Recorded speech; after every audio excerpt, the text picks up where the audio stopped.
Well, good afternoon, everybody. Harry Schroeder with you, valleyhoopsinsider.com. And today's podcast, we're going to be introducing you to Calvin Wetzel. He is one of the contributors at HerHoopStats.com. And we've been telling you that we're trying to venture into the women's side of college basketball, both in the Missouri Valley Conference and the Ohio Valley Conference. And so, knowing I'm pretty ignorant, I thought I better get an expert on the website and on the podcast. And we bring Calvin Wetzel in to the website this afternoon. Calvin, thanks for joining us. We were just talking before we came online. You, like me, grew up watching the men's game and then kind of migrated to the women's game. Tell us a little bit about that journey. Yeah, I mean, men's is kind of what's on TV, especially when I was growing up and what sort of gets covered. So it was that's just a natural thing to follow. And it wasn't until my adult life. I was telling you off air, like you said, I saw a tweet from Her Hoop Stats that was just asking for, at the time it was volunteer. It's turned into a little bit of a paid opportunity, but this was 2019 and just saying, hey, we're looking for, volunteers to help us with this or that, write articles, work with data, things like that. And I was always kind of a math guy, majoring in math in college, basketball junkie. So love the stats and the numbers side of basketball.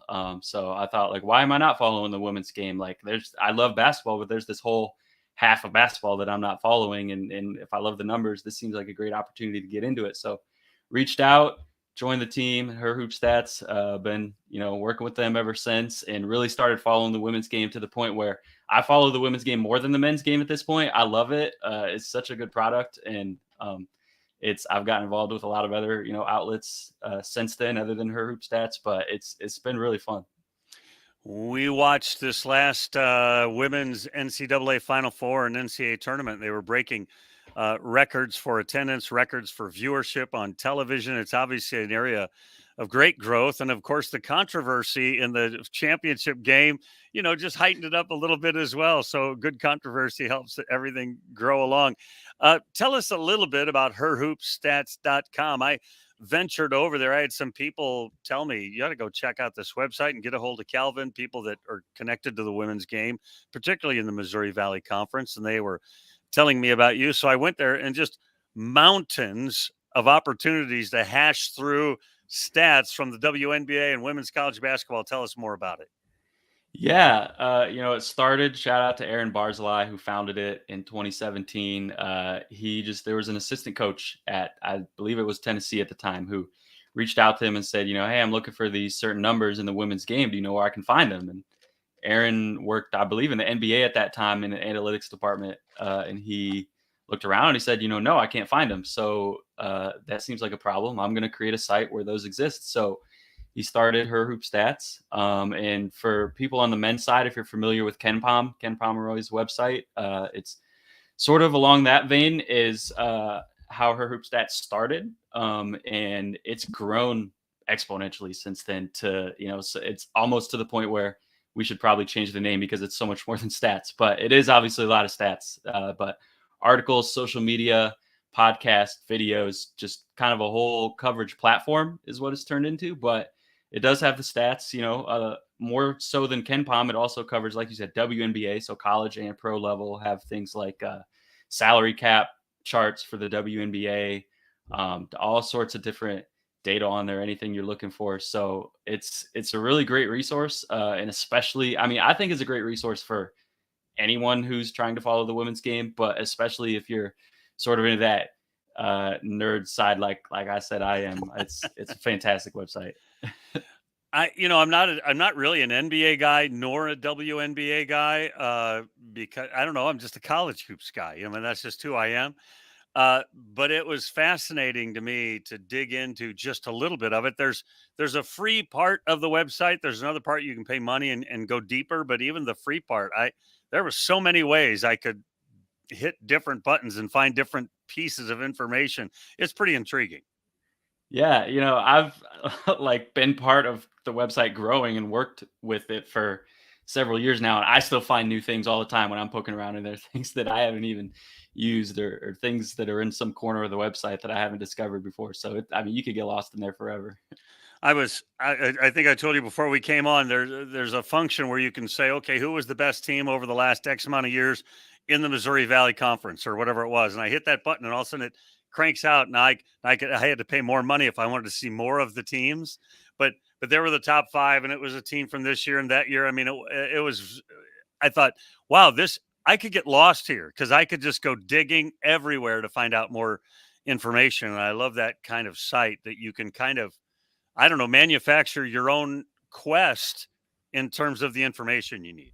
Yeah, that's I think what you're referring to is the research tool. There's a button that says research at the top, and that's definitely the section of the website that I use the most. If you want to know any sort of question about like how many players have had at least 20 points and 10 rebounds in a game this season, or how many players have averaged this, and this, how many players have had this many triple doubles, whatever, or, teams too, not just players, team, like you said, the best team, like how many teams have averaged 80 points a game, or how many teams have done this, this stat and that stat and that stat in the same season, like that. It's all there. You can filter by all sorts of different criteria, by class, by year, by stat, whatever the case. And I use it all the time to go digging for little nuggets and things like that. So you said that you write for some other people, CBS Sports HQ and some others. Tell us about that, just the ever-expanding Calvin Wetzel empire.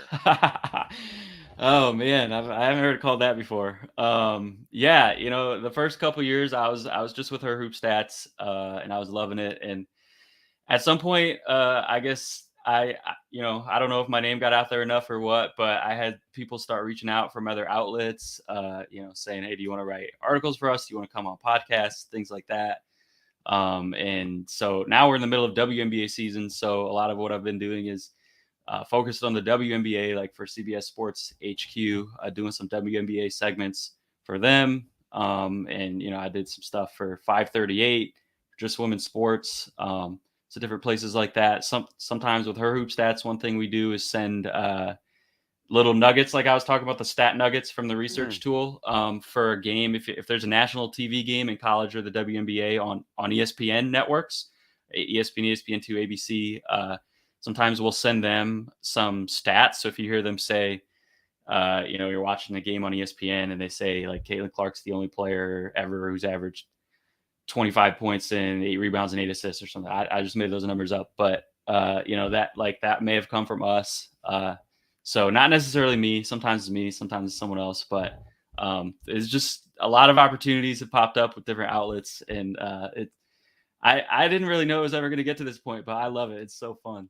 And here it is, the pinnacle right here, valleyhoopsinsider.com. I mean, where else could you go? That's right. The as people know, like where we are, where I am, I'm a very Missouri Valley, Ohio Valley Conference centric website. And you are covering the Missouri Valley pretty closely. I know you're in the Normal area there near Illinois State. The Missouri Valley Conference is maybe on the women's side might actually be better in basketball than the men's side in terms of national consideration, national rankings, those kinds of things. As I step back and look at it, that's what I think. Is that true? Yeah, it is true. I don't think it was true maybe 5, 6, 7 years ago. The women's side kind of went through sort of a lull. But they've hired around that time, a lot of schools hired a lot of new, young, fantastic coaches, including, like you said, I live close to Illinois State here, so I'll shout out Kristen Gillespie as one of those coaches. She's for doing sure. She is, yeah. And the league got a lot better. And then, of course, they added Belmont and Murray State and UIC, who didn't have a good women's program, who just hired Ashleen Bracey, also Redbird alum, who did a great job in her first year there. So they're being competitive as well. So just adding competitive team. Drake has been an excellent program for quite a while now. And Missouri State is always tough. There's just a lot of really powerful teams in the Missouri Valley Conference on the women's side. And we've seen it be a two-bid league several times. This past year it wasn't, but it wouldn't shock me if it is this year. When it's not, you always have several teams in the WNIT. You always have a ton of postseason teams in this league. So never an easy night.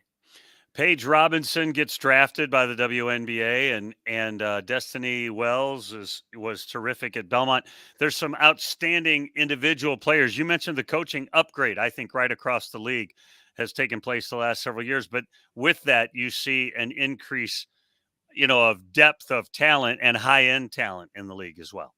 Yeah, I mean it's been a while since this league had someone get drafted into the WNBA, and for people who maybe only follow the men's side, it's a lot harder and a lot bigger of a deal than getting drafted to the NBA. Not that it's any sort of to diminish the accomplishment of getting drafted to the NBA, but the NBA has bigger rosters. It has 30 teams.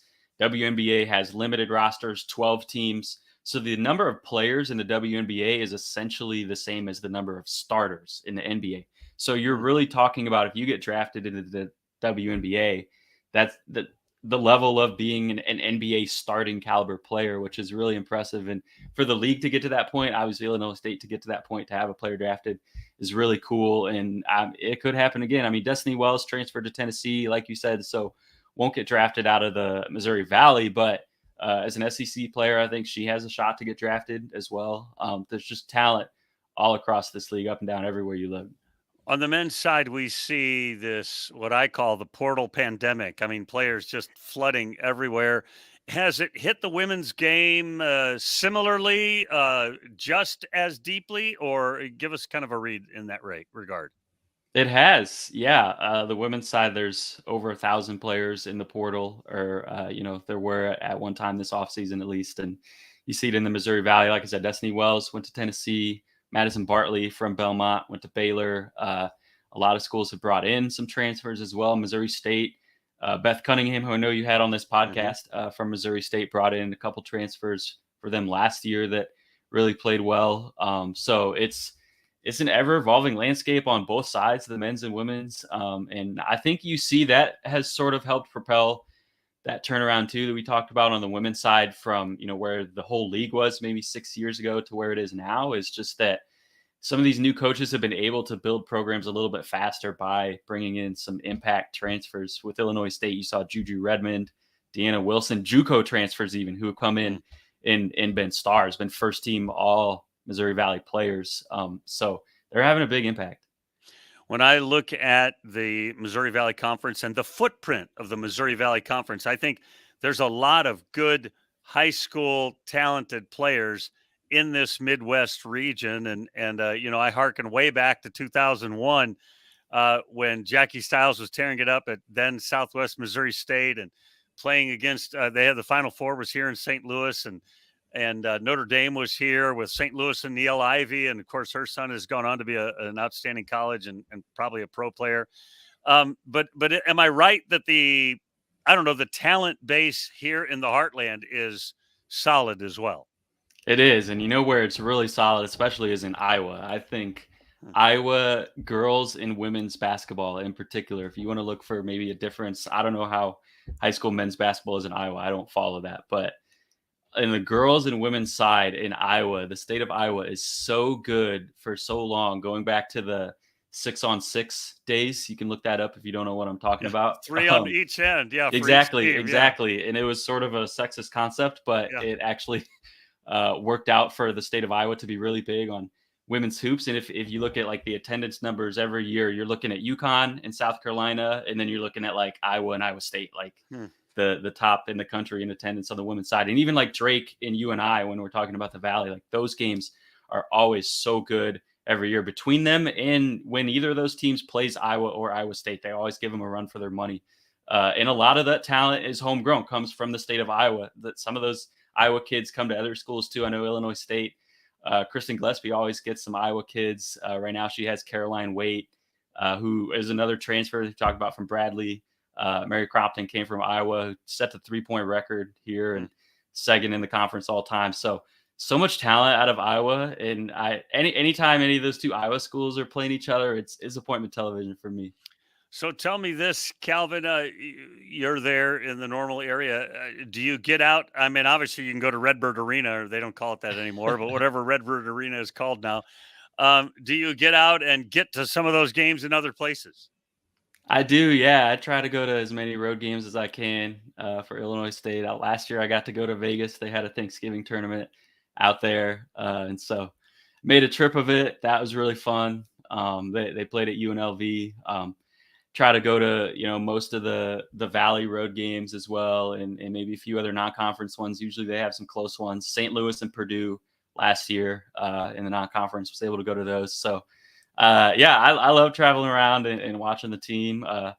And occasionally get to other games as well that aren't Illinois State games. Illinois State's always sort of my number one, but I love basketball. Anytime I get a chance to go watch basketball in person, sign me up. He told me he can walk to Redbird Arena, CEFQ Arena now, I think is what they call it. CEFQ. Whatever Yep, is that? Is yep. that a It's bank or something, or what is that? CEFQ. That's a good question. I think it's a bank. I actually don't know the answer to that. Maybe I I don't should. either. A lot of us still call it Redbird Arena. It's one of those things. It just kind of Both of us sticks. should So know that. I'm going to have to we look it should, up. huh? Yeah, You we'll and- look it up later. But you and I it both is. It's should a be nice there. walk.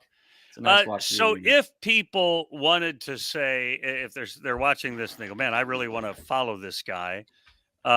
You're obviously on Twitter, but tell us all the different places they could see your work frequently. And like at HerHoopStats.com, would they know it's work you've done? Like, is your name associated with it? Or are you just one of the guys crunching numbers and they won't even know that you put it in there? Yeah, well, some of each. Yeah, like you said, you can follow me on Twitter, and also HerHoopStats on Twitter.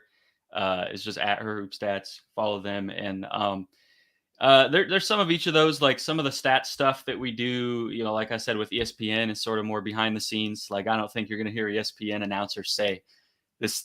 Calvin Wetzel told me. Wetzel, yeah. I don't know if that's ever going to happen. It maybe happen on some like Missouri Valley or Illinois State broadcasts. People tell me. I don't know. I'm always in person, so I don't hear it. But sure. There's definitely some stuff that my name is on too, though. If you read any article on HerHoopStats that I wrote, my name will be on it. Or if there's a podcast that goes up, it'll say who's in the podcast, and my name will be on it. So there's that. And then, like I said, right now, probably the biggest one that I'm doing is CBS Sports HQ. So if you follow me on Twitter, I'll try to post, whenever I'm going to be on there. Tonight, if you're watching live Thursday, I'll be on there tonight in a little bit. I'll be on there again tomorrow, Friday, at 6:30 Eastern. And you're a big stinking deal. And he spent time with me today. I feel honored. With the CBS guy, do you ever bump into our friend Brent Stover when you're on the air with those guys? I haven't yet. No. He's one of our favorite guys. He used to work here in St. Louis, and so we knew him from back in the day. Tell us that Twitter handle, though. It's C Wetzel 31. So my last name is Wetzel. It's like pretzel with the W. Wetzel. So C Wetzel 31. And what's the 31? Tell us about that. I do have a story. Growing up, I was a little bit of a rebel. Everyone thought 13 was an unlucky number, right? And I thought, I'm going to make 13 my number. It's going to be my lucky number because I need to go against the grain, So 13 was my lucky number. And then when it came time for school basketball, the first year that we had that, someone else took the number 13 before I could, the jersey number. So I had to flip it. So I had to go with number 31. So that was my first basketball number. And ever since then, I decided to just keep 31. So 31 is now, my new number. And so that, like, all my social media handles, Instagram or wherever else, it's got the number 31 in it. I love stories that, and lots of Twitter handles are like that, or like you said, numbers that players wear. There's stories. I always ask players if there's a story, and often there is. And frankly, what you and I do, it's about storytelling, isn't it? I mean, even if it's crunching numbers, you're trying to paint a picture, trying to tell a story. Yeah, no, definitely. And that's one thing that I love doing too, even aside from the number stuff, is telling people stories. 'Cause like I said, there's so many cool stories out there with the players and the coaches, and especially on the women's side, and on the men's side, some too, when you're talking about like the mid-major level, obviously not getting the same type of coverage. So these stories aren't getting told as much. And when you really like get to know some of these people, just like amazing people in the game that, really deserve to have their stories told. And so that's something that I've enjoyed getting to do as well, in whatever form, articles, podcast, just telling people stories and kind of getting people's name out there, getting players and coaches, trying to help them get a little bit of a spotlight if I can. So at the end of the basketball season or near the end, does that mean you make the trip to Moline for Hoops in the Heartland? I have the past 2 years. Yeah. And I, for the foreseeable future, I hope to. It's a great venue and it's a lot of fun. And especially, 2 years ago, Illinois State winning it all was a fantastic memory. So yeah, that's something I enjoy.